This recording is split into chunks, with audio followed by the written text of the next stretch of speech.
আসসালামু আলাইকুম রহমতুল্লাহি অবরকাতুহু।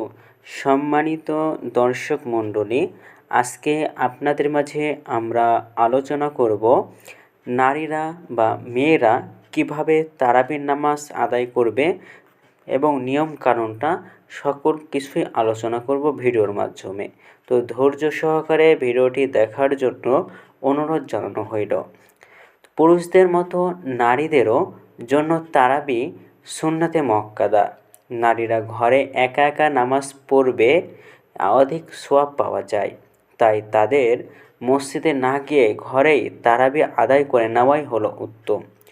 ঘরে নারীরা মিলে জামাত করার প্রয়োজন নেই। রমজান মাসের জন্য ঘরে হাফেজ রেখে নারীদের পুরুষ ইমামের পেছনে জামাত করার প্রতিও উৎসাহিত করা হয়নি। তবে তারা যদি পুরুষ ইমামের পেছনে নামাজ পড়ে তাহলে ওই নামাজ শুদ্ধ হবে। তবে এক্ষেত্রে নারীদের পর্দার বিধান যাতে লঙ্ঘিত না হয় সেদিকে বিশেষ দৃষ্টি রাখতে হবে। তামিউল হাকায়েক ফাতহ দারুল উলুম। কোনো পুরুষ শরীয়তের অনুমোদিত কোনো কারণে মসজিদে যেতে পারেননি, পরে তিনি ঘরের মাহরাম নারীদের নিয়ে জামাতে তারাবি পড়তে পারেন। এক্ষেত্রে সবাই জামাতে সওয়াব পাবেন, কিন্তু গায়রে মাহরাম নারীদের নিয়ে জামাতে নামাজ পড়া সমীচীন নয়।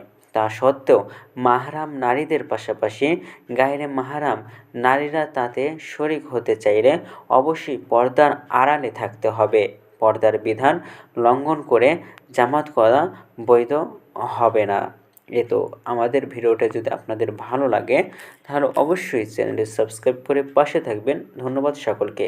আসসালামু আলাইকুম ওয়া রাহমাতুল্লাহি ওয়া বারাকাতুহু।